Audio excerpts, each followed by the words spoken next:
আসসালামু আলাইকুম ওয়া রাহমাতুল্লাহি ওয়া বারাকাতুহু নাহমাদু ওয়া নুসাল্লি আলা রাসূলিহিল কারীম আম্মা বা'দ আউযু বিল্লাহি মিনাশ শাইতানির রাজীম বিসমিল্লাহির রহমানির রহিম ইন্নাদ-দীনা 'ইনদাল্লাহিল ইসলাম।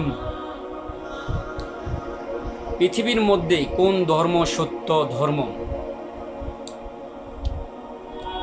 দূরে এবং কাছে, দেশে এবং প্রবাসে যে যেখান থেকে দেখছেন সবাইকে আন্তরিক শুভেচ্ছা ও অভিনন্দন। আজকের বিষয় হলো সত্য ধর্ম চিনা বোঝার উপায়। কিভাবে বুঝবো সত্য ধর্ম কোনটা? পৃথিবীতে বহু ধরনের ধর্ম রয়েছে, বহু ধরনের মতবাদ রয়েছে, বহু ধরনের নিয়মনীতি রয়েছে, বহু ধরনের আইন কানুন রয়েছে। তাহলে সঠিক ধর্ম, সঠিক মতবাদ, সঠিক ধর্ম, সঠিক দিন, সঠিক আইন কানুন, সঠিক মতবাদ কোনটি বুঝতে হলে ভিডিওটি সম্পূর্ণ প্রথম থেকে এবং শেষ পর্যন্ত দেখতে থাকুন, ইনশাল্লাহ আপনি বুঝতে পারবেন। ভিডিওটি শুরু করার পূর্বে ভিডিওটিতে আপনারা একটি লাইক দিবেন এবং আমার চ্যানেলে যদি আপনি নতুন হয়ে থাকেন তাহলে চ্যানেলটি সাবস্ক্রাইব করে পাশের বেল আইকনটি বাজিয়ে দিন। তাহলে ভিডিওটি শুরু করা যাক। সত্য ধর্ম চিনার উপায়। সত্য ধর্ম বোঝার জন্য আপনাকে আপনার কিতাব, নিজ কিতাব আপনাকে পড়তে হবে। প্রতিটি যার যে ধর্ম, প্রত্যেকটা ধর্ম বুঝে পড়তে হবে। আপনার ধর্মের মধ্যে যদি অনেকগুলো গুণ রয়েছে, প্রথমত আপনার পৃথিবীর শুরু থেকে এবং শেষ পর্যন্ত যত কথা রয়েছে সমস্ত কথা আপনার কিতাবের মধ্যে লেখা থাকবে। যদি তারপরে আপনার ধর্মগ্রন্থে প্রথমেই যিনি ধর্মগ্রন্থটা লিখেছেন তার নাম থাকবে এবং কি তার নামে যত কাজ আছে সমস্ত কাজ তার নামেই করতে হবে, এই ধরনের কথা আপনার কিতাবে থাকতে হবে। তারপরে তৃতীয় গুণ হলো, তারপরে আপনার পরবর্তী আপনার যে মানুষ নিজের প্রশংসা করতে পারে না, আপনার ধর্মগ্রন্থ যদি যিনি লিখেছেন তার প্রশংসা যদি থাকে, তার নামে সমস্ত প্রশংসা তার জন্য যদি থাকে, তাহলে বুঝতে পারবেন এটি সত্য ধর্ম। তারপরে আপনার ধর্মগ্রন্থ যদি এই লেখাগুলো থাকে যে কোনো ভুল নেই, আপনার ধর্মগ্রন্থটা যিনি লিখেছেন যদি তা এই কথাটি লিখে থাকে, এই কিতাবে কোনো ভুল নেই, মুত্তাকিদের জন্য প্রদর্শক পথ নির্দেশ, তাহলে বুঝতে পারবেন এটি সত্য ধর্ম। আর এই কিতাবের মধ্যে আপনার কিতাবের মধ্যে যদি এই কথাটি থাকে যে আমাদের কোরআনের মধ্যে যত আমি ব্যক্তিগত না, আমি বিশ্বাস করি, আমি নির্ভুলভাবে বিশ্বাস করি, আমি কোনো সন্দেহ করি না, সত্য ধর্ম হলো মুসলিমের ধর্ম।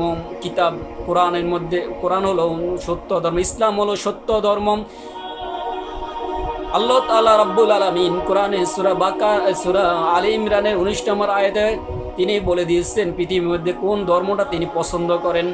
আল্লাহ তাআলা বলেন ইন্নাদ-দীনা 'ইনদাল্লাহিল ইসলাম, নিশ্চয়ই আল্লাহর মনোনীত ধর্ম হলো ইসলাম, আল্লাহর পছন্দনীয় ধর্ম হলো ইসলাম, আল্লাহর পছন্দনীয় মতবাদ হলো ইসলাম, আল্লাহর পছন্দনীয় দিন হলো ইসলাম, আল্লাহর পছন্দনীয় আইন কানুন হলো ইসলাম। তাহলে আপনাকে আল্লাহ রাব্বুল আলামিন চ্যালেঞ্জ ছুড়ে দিয়েছে, যদি তোমরা মনে করো এটি মানুষের তৈরি, মানুষের রচিত কিতাব, তাহলে তুমিও তো একজন মানুষ। জিন এবং মানুষকে আল্লাহ তাআলা লক্ষ্য করে বলেছেন তোমরা জিনেরা এবং মানুষেরা একে অপরকে সহযোগিতা করো। একটা বড় ধরনের সূরা লিখতে হবে না, বড় ধরনের একটি সূরা লিখতে হবে না, ছোট একটি সূরা তোমরা তৈরি করো, রচিত করো, একটা সূরা লিখে নিয়ে এসো। যদি তোমরা মনে করো এটা মানুষের রচিত, তোমরা তো মানুষ, তোমরা তো মানুষ, তাহলে তোমরা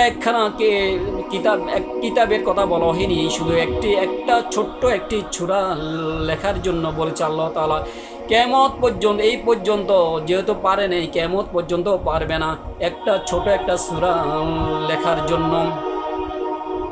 তাহলে আল্লাহ তাআলা চ্যালেঞ্জ ছড়ে দিয়ে গেছে, এরকম আপনার কিতাবেও লেখা থাকবে যে যদি সত্য ধর্ম হয়ে থাকে আপনার কিতাবটা, যে ধর্ম এই কথা এই লেখাগুলো লেখা থাকবে সেটি হলো সত্য ধর্ম। এবং কি রাসূলকে বলেছেন, আমার নবী যদি আমার নামে কোনো কথা চালিয়ে দিত এই কিতাবের মধ্যে, তাহলে আমি আল্লাহ রাব্বুল আলামিন তার ডান হাত চেপে ধরতাম এবং তার কণ্ঠনালীকে আমি আল্লাহ কেটে ফেলে দিতাম। আল্লাহু আকবার। তাহলে আল্লাহ তাআলা যে চ্যালেঞ্জগুলো দিয়েছে পবিত্র কোরআনে, তাহলে এই নিশ্চয়ই এটি সত্য ধর্ম, এই কিতাবের মধ্যে কোনো ভুল নেই। যদি আপনার কিতাব, আপনি তো হিন্দু, আপনি বৌদ্ধ, খ্রিস্টান যদি আপনি হয়ে থাকেন, তাহলে আপনার কিতাবে এই সত্য ধর্ম কিনা যাচাই করতে পারেন। আপনি যদি সত্য ধর্ম যাচাই করতে ব্যর্থ হন, পরকালে মৃত্যুর পরে আপনি বুঝতে পারবেন সত্য ধর্ম না চিনার কারণে, সত্য ধর্ম না বোঝার কারণে আপনার উপরে অনন্ত অসীম সময় ধরে চলতে থাকবে এই শাস্তির পর শাস্তি। এই শাস্তি থেকে আপনি রেহাই পাবেন না। মৃত্যুর আগে যদি আপনি সত্য দিন গ্রহণ করতে পারেন, সত্য ধর্ম গ্রহণ করতে পারেন, সত্য দিন অনুযায়ী আল্লাহ আদেশ এবং নিষেধ মেনে চলতে পারেন, তবে মৃত্যুর পর আল্লাহ তাআলা পুরস্কৃত করবেন আপনাকে আমাকে। পুরস্কৃত করতে এমন পুরস্কৃত করবেন যে জান্নাতে যে ওয়াদা করেছেন আল্লাহ তাআলা মুমিনকে জান্নাত দিবেন, যে আল্লাহর আদেশ এবং নিষেধ মেনে চলবে আল্লাহ রাব্বুল আলামিন তাদেরকে পুরস্কৃত করবেন। তাহলে সত্য ধর্ম চিনতে হলে যে কথাগুলো বললাম, যে অনেক আপনার পৃথিবীর শুরু থেকে এবং শেষ পর্যন্ত কি কি ঘটবে, কি কি হবে না হবে, বিস্তারিত আল্লাহ তাআলা কিতাবের মধ্যে দিয়ে দিচ্ছেন বোঝার জন্য। বিভিন্ন নবী রাসূলদের যুগে যুগে যত নবী রাসূল পাঠিয়েছেন, সমস্ত নবী রাসূলের ঘটনা, সমস্ত নবী রাসূলের ঘটনা এখানে 25 জন নবীর নাম এসেছে। অনেক নবী রাসূলের ঘটনা উল্লেখ করেছে মানুষের জন্য, মানুষেরা যেন শিক্ষা নিতে পারে।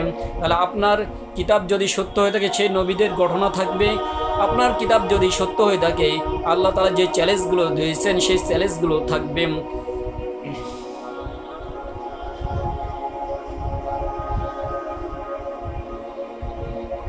তাহলে আমরা বুঝতে পারলাম সত্য ধর্ম কি, ইসলাম। ইন্নাদ্দিন ইনদাল্লাহিল ইসলাম। আল্লাহ তাআলা পবিত্র কোরআনে বলে দিয়েছেন যে আল্লাহর কাছে ইসলাম হচ্ছে প্রশ্ন। আর কোনো মতবাদ, কোনো দিন, কোনো মতাদর্শ, মানুষের যত নিয়ম নীতি আছে, যত নিয়ম নীতি আছে বুঝতে পারবেন। মানুষের নিয়ম নীতি যখনই আপনার ভুল থাকবে, আপনার কিতাবের মধ্যে যদি ভুল থাকে, যে কোনো কিতাবের মধ্যে যদি ভুল থাকে, বুঝতে হবে ওই কিতাব হলো মানব রচিত কিতাব। ওই কিতাব মানুষের তৈরি, ওই কিতাব কোনো সৃষ্টিকর্তার তৈরি না, সৃষ্টিকর্তা নাজিল করেন নাই, সৃষ্টিকর্তার নামে চালিয়ে দিয়েছে মানুষ সৃষ্টিকর্তার নামে মানুষ এই কিতাব চালিয়ে দিয়েছে। তাহলে আপনাকে বুঝতে হবে ওই কিতাব ভুল ত্রুটি যখনই আপনার চোখে ধরা পড়বে, আপনি কোরআনও পড়েন, আপনি অন্যান্য কিতাবও পড়েন, আপনি বুঝতে পারবেন কোনটি সত্য ধর্ম। বুঝে যদি আপনি পড়তে পারেন, আপনার অন্তরে পরিষ্কার হয়ে যাবে কোনটি সত্য ধর্ম। তাহলে আমরা সত্য ধর্ম চিনতে পারলাম, সত্য ধর্ম। আর আপনি যদি বলবেন যে এটা ইসলাম, এটা মুসলিমদের কিতাব, এটা কোনো হিন্দু বৌদ্ধ খ্রিস্টানের কিতাব নয়, মুসলিম কারা বলতে পারবেন? মুসলিম হলো এই কিতাবের কাছে যারা আত্মসমর্পণ করে, যারা এই কিতাবকে মেনে নেয়, যারা এই কিতাবকে নির্ভুল বলে বিশ্বাস করেন, তারাই হলো মুসলিম। আত্মসমর্পণ বলতে কি বুঝেন?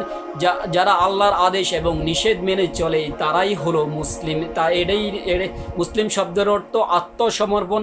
আর আত্মসমর্পণ হলো আল্লাহর আদেশ নিষেধ যে মেনে নেয়, সেটাই হলো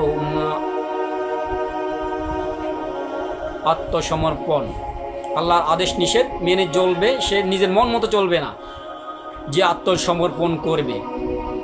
তাহলে মুসলিম একমাত্র যারা, আপনিও যদি আত্মসমর্পণ করেন এই কিতাবের মাঝে, এই আইনের, এই মতবাদের কাছে যদি আপনিও যদি আত্মসমর্পণ করেন, তাহলে আপনিও মুসলিম হয়ে যাবেন।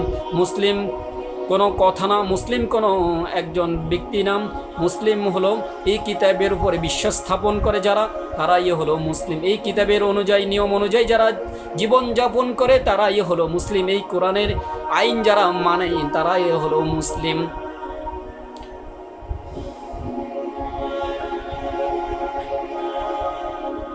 তাহলে আমরা বুঝতে পারলাম এই কোরআনে কোনো ভুল নেই। এই কোরআনে যে নিয়ম কানুন দেওয়া হয়েছে, একটি ভুলও খুঁজে পাবেন না আপনি এই কিতাবের মধ্যে। আপনার কিতাবে যদি ভুল থাকে বুঝতে হবে এটাই মানুষের তৈরি, এটি কোনো আল্লাহ তাআলার তৈরি বা আপনার সৃষ্টিকর্তার নাম আছে। যেমন আল্লাহ তাআলা পবিত্র কোরআনে বলছেন আল্লাহু লা ইলাহা ইল্লা হুয়াল হাইয়ুল কাইয়্যুম, তিনি সেই আল্লাহ, তিনি হায়াত এবং ওয়াল হাইয়ুল কাইয়্যুম, তিনি চিরজীবী এবং চিরস্থায়ী। তাহলে তিনি সেই আল্লাহ, আল্লাহর নাম পবিত্র কোরআনে আপনার সৃষ্টিকর্তার নাম থাকবে আপনার কিতাবের মধ্যে। তাহলে আপনি বুঝতে পারবেন সৃষ্টি, এই যে কথাগুলো বললাম পৃথিবীর শুরু থেকে এবং শেষ পর্যন্ত যা ঘটবে, যা কী ঘটবে না ঘটবে সমস্ত কিছু শুরু থেকে যা হয়ে আসছে সব বিস্তারিত আপনি পাবেন। তাহলে বুঝতে পারবেন কোনটা সত্য ধর্ম, কোনটা ভুল ধর্ম, কোনো মানুষের তৈরি। এই বলে আমার বক্তব্য এখানেই শেষ করছি। আল্লাহ তাআলা আপনাদেরকে সবাইকেই সুস্থ রাখুন, ভালো রাখুন। আল্লাহ হাফিজ।